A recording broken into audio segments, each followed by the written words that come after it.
Jennifer Westacott, thanks for your time. Just clarifying your position on this big stick legislation. So you've previously highlighted issues with it. Now you're saying the government's won an election on it, so you'll try to work with them?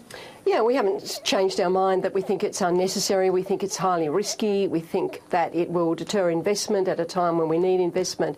And it's particularly unnecessary given the competition regulator today has come out saying that for nearly 800,000 small businesses and households, bills have gone down. But look, you know, we're pragmatic. The government won an election. They took this to the election. Our job is to work with them to make sure that unintended consequences of deterring investment, putting risks across broader parts of the economy don't happen, and we want to work constructively with the government to get this right. Because previously it was pointed out by the BCA or claimed that it could create more uncertainty, so discouraging that new investment in the energy sector.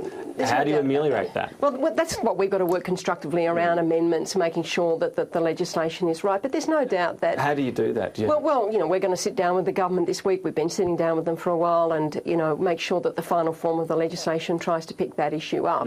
There's no doubt that this legislation is a risk to investment, and we haven't changed our position on that. But you've got to be pragmatic. I mean, the government won a mandate. They took this. They were very explicit.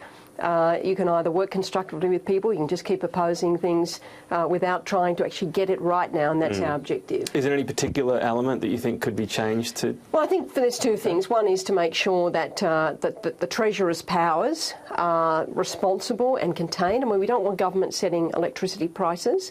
That's a kind of a risky road to take. And secondly, we want to make sure that there's no contagion to other parts of the economy. This doesn't reach across other parts of the economy. But, you know, let's work constructively with people. We don't think this is the right legislation. We don't think this will put downward pressure on prices. We think it's unnecessary, but, you know, governments have got mandates and our responsibility is to get the right outcome for consumers and get the right outcome for companies and get the right outcome for the country. All right, so certainly not changing your view quite clearly there on some of the issues there. You do, according to quotes today, back the government's plan of a budget surplus. Yes. If the September quarter shows the tax cuts not flowing through and being spent, would you change your opinion then? Well, we'd want to sit down with the government about that. Look, you know, this surplus has been hard won, and we're not in the same sort of position as we were in 2008 in terms of a sort of stimulus package. What we need is spending that drives faster economic growth. We need those infrastructure projects. We need the action to encourage business investment, which is still very low, as a percentage of GDP, still as low as it was in the 1990s. We've got to get those sorts of drivers happening rather than sort of one-off cash splashes to households. So you're saying that we're not going to approach a situation of giving more money to households. They've already got some from the tax cut to spend it. You'd like to do something along the lines of what Josh Frydenberg's spoken about, business investment. But should that be brought forward if the economy is still really sluggish in September? Well, that's something for us to sit down with the government and say, how do we bring investment forward? How do we make sure investment doesn't go somewhere else? And that's as big a risk. You saw BlueScope recently announced that they were sending $1 billion to the United States. We need Australian companies investing in Australia. We need foreign companies investing in Australia. We need to increase the rate of investment. Why? Because it's investment that drives productivity. It's productivity that drives higher wages.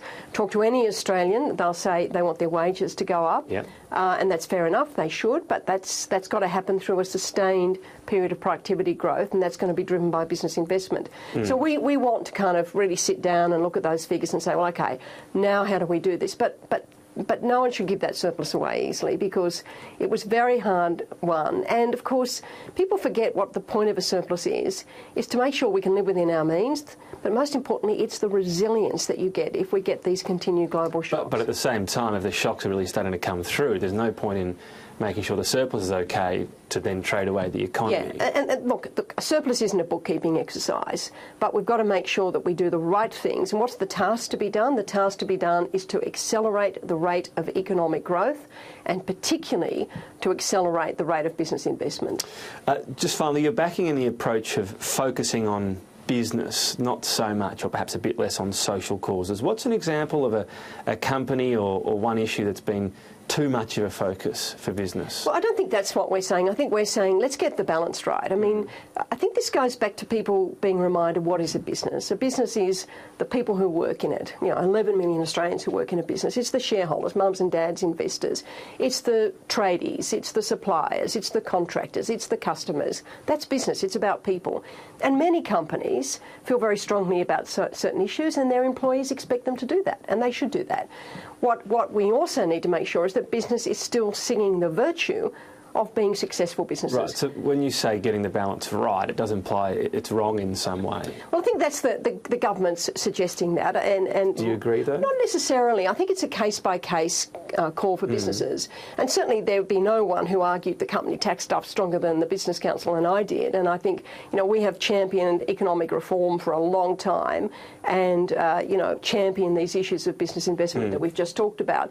But I do think that companies have got to make sure that we don't forget to remind people of the virtue of being successful companies. So when you say case by case, is there a case you'd point out where you thought a business got the balance wrong, or on an issue too many businesses waded in? I don't think so. I think it's about making sure that we're constantly reminding people of the success of being successful businesses. And that, I think, is really the core at the business of it. Yeah, and that, I think, is really at the kind of centre of the Prime Minister's comments, that we should never be embarrassed to be successful companies. We should never be embarrassed to make profits, providing they're ethically made, because we're putting money back into someone who's put their dollar of money at risk so that they can get a return, and that's nothing to be embarrassed or apologise about. But if you think of a great example, it's Alan Joyce, very strong advocate for social issues, but a very strong advocate for economic reform, a very strong advocate for tax reduction, a very strong advocate, courageous advocate on industrial relations. That's a great example of people getting the balance right. But I do think companies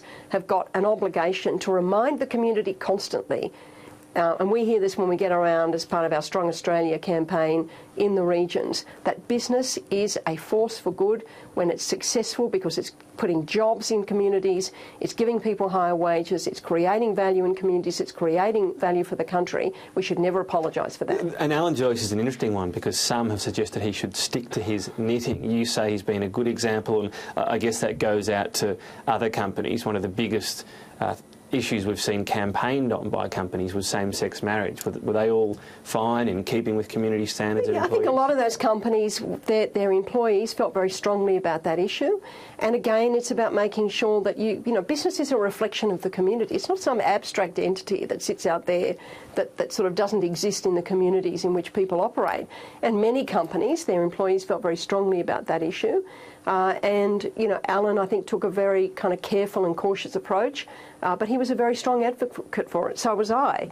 But I don't think anyone could say Alan Joyce and I haven't fought for economic reform. Indeed. Jennifer Westacott, thank you for your time today. Thank you very much.